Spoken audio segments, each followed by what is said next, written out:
So welcome to 2026. I have nothing pithy to say about it. I looked on AI and said, I need a pithy saying for 2026, but we don't have one yet. So how about that is our assignment for the month? You can think about what it is that is catchy that you want to think about this year in front of us. I'm excited to see what unfolds. My name is Reverend Dr. Alice Reid, and I am the spiritual director here. And I'm really glad that you're here with me. We have a beautiful tradition in Centers for Spiritual Living where each January we return to our principles, we return to our teaching. We come in and drop into these ideas that keep us coming back, keep us studying, keep us practicing. And so the first 4 chapters of the Science of Mind textbook of what we'll be talking about this month, and of course I'll pepper some relevance into all of that with what's going on in the world. But for now, the first 4 chapters, as you may know, because we have, some of you are veterans of this teaching. You've been coming to Centers for Spiritual Living year after year, and so you're really familiar with some of the things I'm going to say, and some of this is new to some of you, and then there's a lot of us in between. Those first 4 chapters of the Science of Mind textbook, Chapter 1, the thing itself, Chapter 2, the way it works, Chapter 3, what it does, and Chapter 4, how to use it. And so I like to think of it as what's real? How can I see it in my life? And how can I work with it?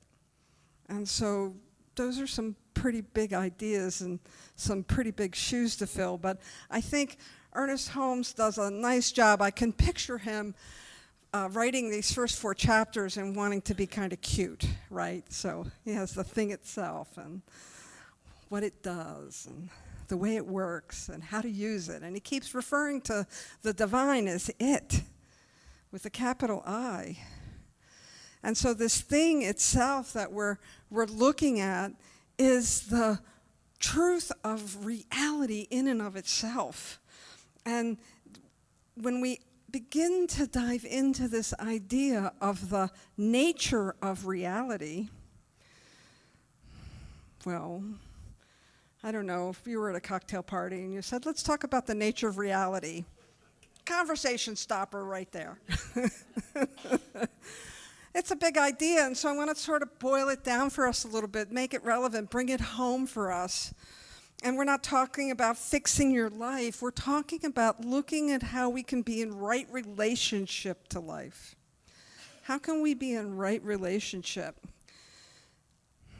Because there is a power for good in the universe greater than you, and you can use it. One of my favorite Holmes quotes, because it reminds me of where that power lies. It isn't stationary in some sky god, something that I have to plug into so that I can be holy. It is almost like a current that runs through all of life. It's constantly moving, it's constantly reshaping itself, it's constantly recreating itself. And this is where we can look at indigenous wisdom. There's a great book that is the focus of this month. I'm going to say we're using it as a minor focus this month, and it's called Braiding Sweetgrass. And in it, there's a lot of wonderful wisdom from indigenous cultures. And one of the things they talk about is how maple sugar is captured. And it isn't because somebody goes and they walk into the forest with the maple trees and start shaking them so that the syrup comes out. No. You have to be in alignment with the perfect conditions. You have to know what to look for. You have to know how to align yourself. The actual way that we bring about maple sugar is that the weather has to be just right. There's only certain times of year that you can get maple syrup out of a tree. And part of it is that you need the days to be warm enough and you need the nights to be cool enough so that there's a thaw and a freeze, a thaw and a freeze. And when the tree freezes and then thaws, the syrup runs and you can capture it. And so this idea of looking to nature for how we work with spirit and the thing itself, for how we have this dance and this partnership of our relationship with the thing itself, is a perfect metaphor for that as I begin to talk about the thing itself. And I think when Holmes speaks of the thing itself, he's not being poetic, he's being precise. He's pointing out the nature of reality itself, this one infinite, intelligent presence that is always functioning everywhere, all the time. It's not some power that's outside of ourselves that we have to be really good and holy to access. It is our very nature. And if we are experiencing lack and limitation, it's not because there's limitation in the divine. There's no limitation in the divine. There's no lack in the divine. Divine is perfect, always creating out of itself. If we experience lack and limitation, it's because we have turned our attention away from principle. We've turned our attention away from the divine perfection of the greater reality. If you're taking classes, we call it the one infinite reality, this place, this point of creation that is forever recreating itself through life. It's looking to us to be a vehicle for it. And I think one of the places that we sometimes get tangled up in New Thought is that we confuse this process of alignment, and I'll use this big word, revelation, with manifestation. We confuse this idea. The low-hanging fruit of this philosophy is the law of attraction and manifestation. It's the byproduct. It's not even the juice. It's not the maple sugar that we're going to be experiencing. And so rather than manifestors, I like to think of us as revealers. We don't have to convince life to support us. It is always in support of us. Here's the tricky part. It's always in support of us. And if I am walking around with this idea that life sucks, it's supporting me in that. Ooh. If I'm walking around with this idea that life is glorious, it's supporting me in that. I am the one who has to align my thinking to the perfection of the thing itself, to the glory of the thing itself that wants to express itself by means of you. You are the transparency. You are the thing that the thing itself moves through and expresses through. God is always whole. Grace is always sufficient. The question isn't, is God available? The question is, are you available? And what are you offering for the divine to work through, to shine through, to express as? And that brings me to the state of the world.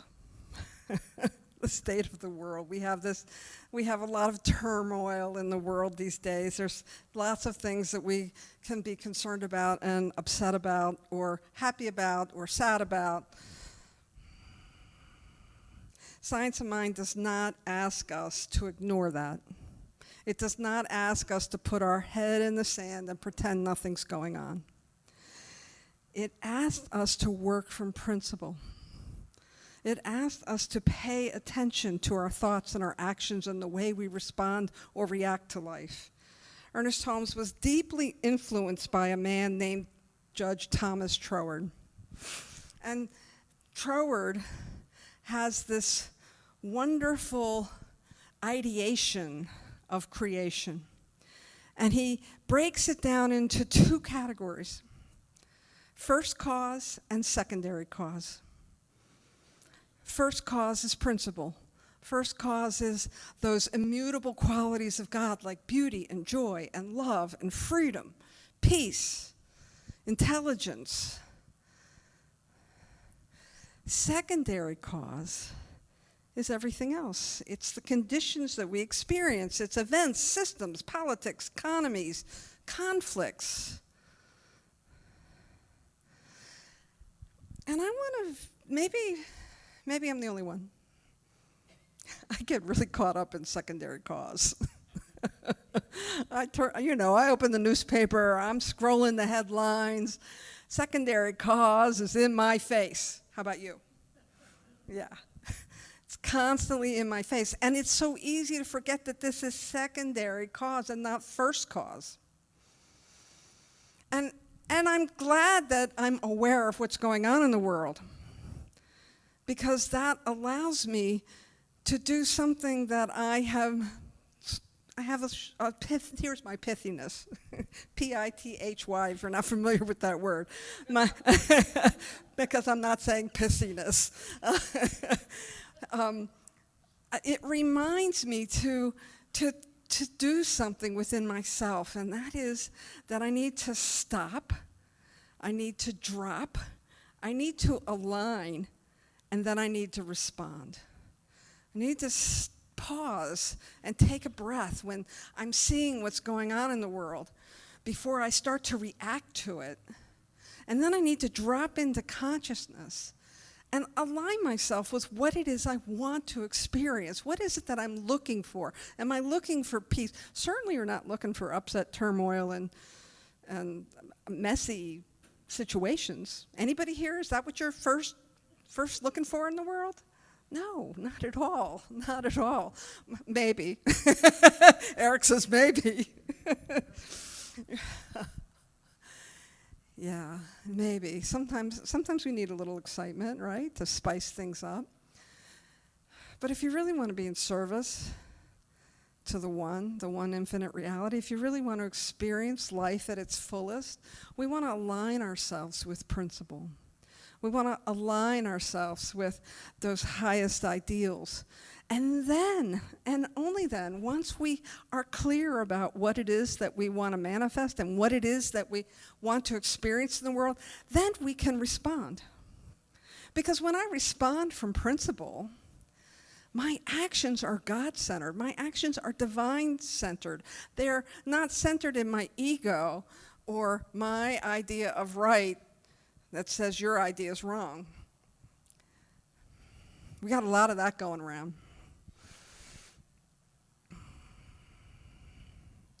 And I want to acknowledge that some of you might be a little weary and tired. You might be discouraged or anxious. And there's nothing wrong with you feeling any of those feelings, experiencing that as you look out in the world and the goings-ons that are happening that either you are really liking or really not liking, or you don't care about it all and you're just tired of hearing it. There's absolutely nothing wrong with you. You are not failing spiritually. You are not lacking faith. You're being human. And so as we are in this philosophy, as we were looking at this idea, this big idea of the one infinite reality, the thing itself that wants to express itself through life, I'm going to invite you to love and acknowledge your humanness, and then to stop, drop, align, and respond. Stop, drop, align, and respond. Slow your mind's roll a little bit. And sometimes all that takes is a deep breath.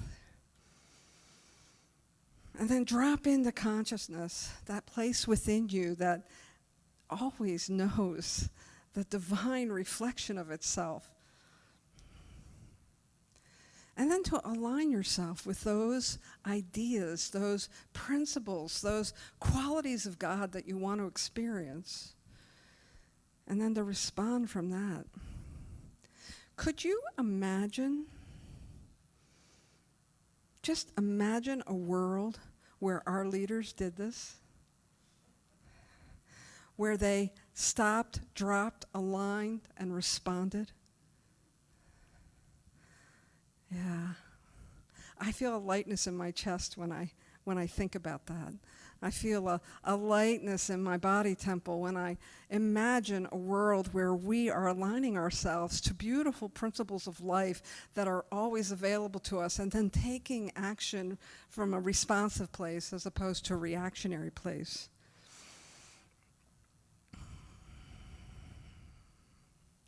The invitation of this teaching is to remember that you are not designed to carry the weight of the world on your shoulders. You're not designed to try to fix everything. You are designed to evolve, to grow, and to be a transparency for the qualities of God that want to be expressed in the world. And while you may not be able to have an impact in the world leadership stage, you can certainly have an impact with the person sitting next to you. You can certainly have an impact with your neighbor, that relative that you never agree on things with. You can have an impact right where you are. And what I know about the impact is that when we align ourselves to the thing itself, the thing that just wants to express itself as these beautiful, immutable qualities, when we can align ourselves to that, and it's not weighty, it's not a heavy lift. We are divinely supported by the thing itself that wants to express itself in the place that we find our consciousness, where we bring our thinking, where we bring our feeling to a quality. Because everything else is a byproduct. Everything else that we experience, the events, the situations, are byproducts of where we align our heart and our mind. One of my favorite, I brought my dog-eared Science of Mind textbook here because every year I reread these first 4 chapters. I remind myself of the wisdom that's here. And there's this one beautiful line that Ernest Holmes, there's actually a bunch of beautiful lines in here, but the one that really resonated with me this morning, there's a power in the universe that honors our faith in it. There's a power in the universe that honors our faith in it. So where are you placing your faith? And that's where we can do that practice of stop, drop, align, and respond. Because my guess is, I'm going on a limb here,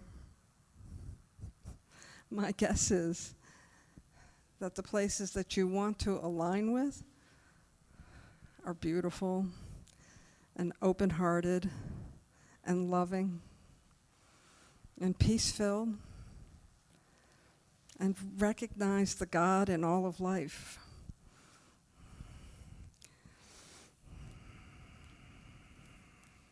He goes on to say, no matter what our emotional storm or what our situation may be, there always is something hidden in the inner being that has never been violated.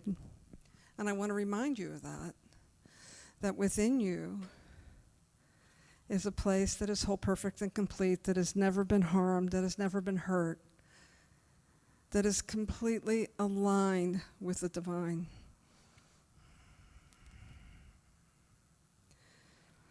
You know, I've been playing with this idea of the path of the modern day mystic. It's been a thread I've been kind of pulling on, and this is exactly the path of the mystic. The mystic doesn't go around trying to create or manipulate or strategize for holiness. It looks for the holiness in everything. And so if we are to walk the path of the mystic, the modern day mystic, to follow in the footsteps of the amazing teachers before us, those that came before us that helped to define and I'll say modernize, although the teaching is 100 years old. It's much more modern than what was taught in the Vedics, which much of it was derived from. But if we want to really step into those footprints and to walk forward this teaching and to evolve it to its next level, well, it's about discovery, folks. It's not about taking that next class, although I hope you take classes. I really do. Classes are where we deepen. It isn't where we add things onto ourselves. You don't take class so that I or Reverend Karen, who will be teaching this year, it's not that you're going to come to class and we're going to open your head and pour knowledge into it. No. We're going to deepen. Those who have taken classes, if that's been your experience, hasn't it? Yeah, you deepen. Something in you awakens. You are a revealer. In our declarations of principle that you'll find in the Science of Mind magazine, and every single issue are these beautiful declarations of principles. And in it, Ernest Holmes shares, we are revealers of truth. You don't have to be anything more than what you are right now to be a revealer of truth. You just have to be willing. You have to be willing to be conscious. You have to be willing to stop, drop a line, and then respond. When we react from secondary cause, when we react from that place, what's happening is that you're familiar with the term rearranging the deck chairs on the Titanic. We're just rearranging the effects that are around us. But if you want to experience change, and you can experience change right where you are in the middle of what may feel tumultuous, simply by aligning your consciousness with the thing itself and those beautiful qualities of God that want to be expressed by means of you.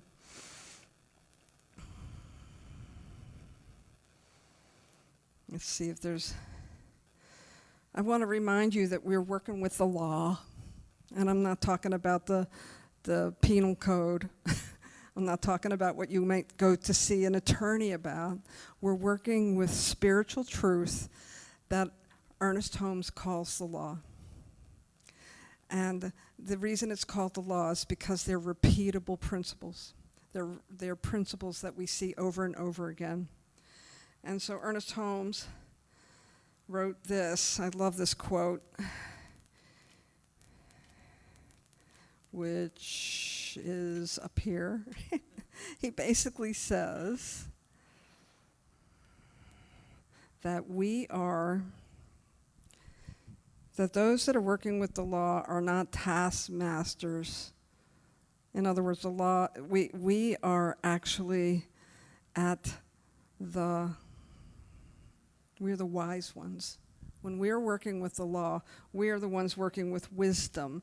We understand that there are laws that we need to align ourselves with. And I know that sounds like a lot of strange lingo when I say that, but what I'm talking about are the laws of beauty, the laws of love, the laws of peace, the laws of prosperity, the laws of wholeness.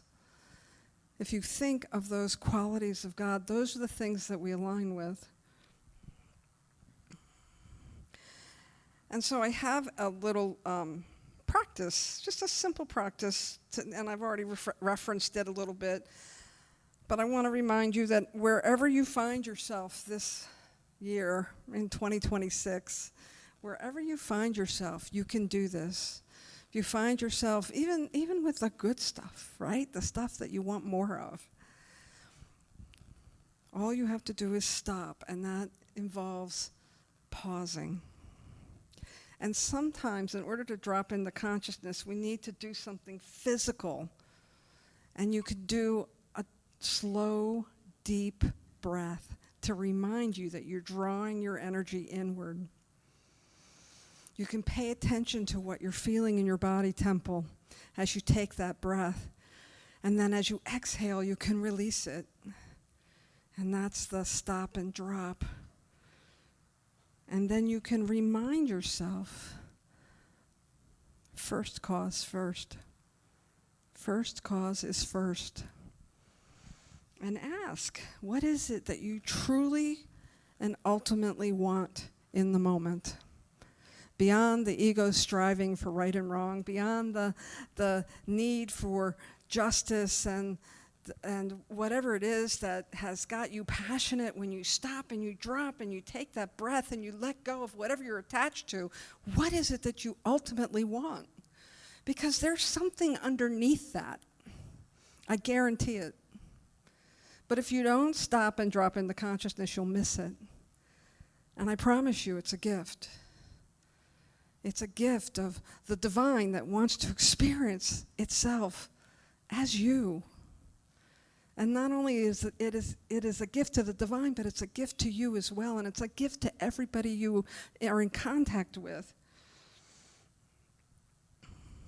And then once you have paused and you have let go of whatever it is you're feeling tense about, and you've dropped into consciousness and you've gotten clear about what you really want to experience, then, and then only then, you're ready to respond.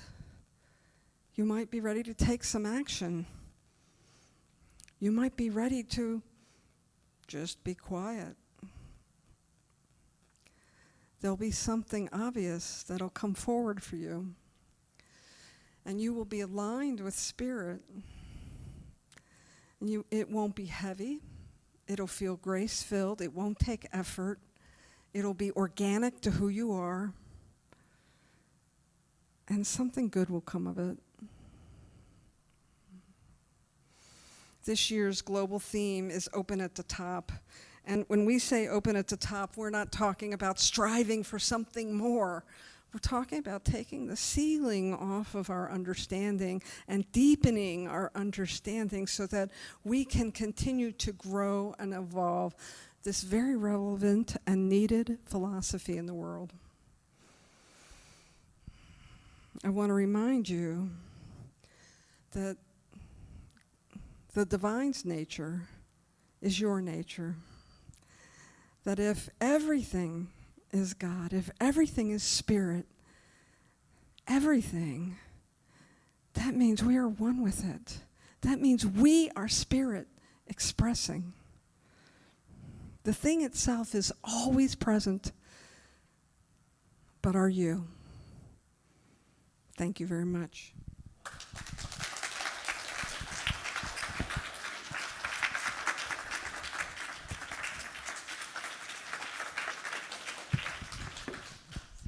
Let's pray. And take that deep breath. Just do that practice of simply taking a breath and stopping and dropping into our breath, into our body temple, into our thoughts and our mind. And aligning ourselves with that divine presence that is forever expressing itself. The divine presence of love, of joy and beauty, wholeness, freedom.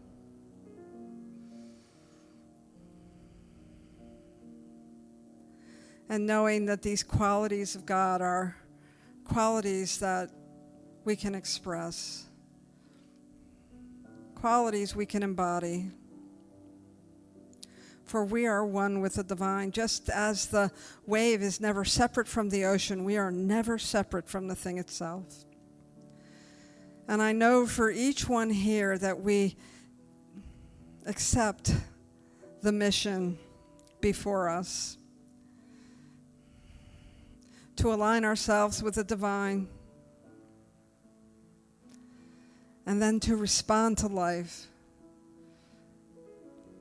as a transparency of the divine and its qualities of wholeness, perfection, and completeness. And I know we don't define those things in earthly terms. No, we define those things as the divine expressing life through us. And so I know for each one that we are available. We allow ourselves to be available to the influx of the divine mind that wants to experience life as only it can through each one. And so I bless each one of us, each individual who has said yes to this divine calling, to be God-informed, to connect with first cause, to allow secondary cause to be that which is of the divine, that which is of the law, that which is steeped in principle,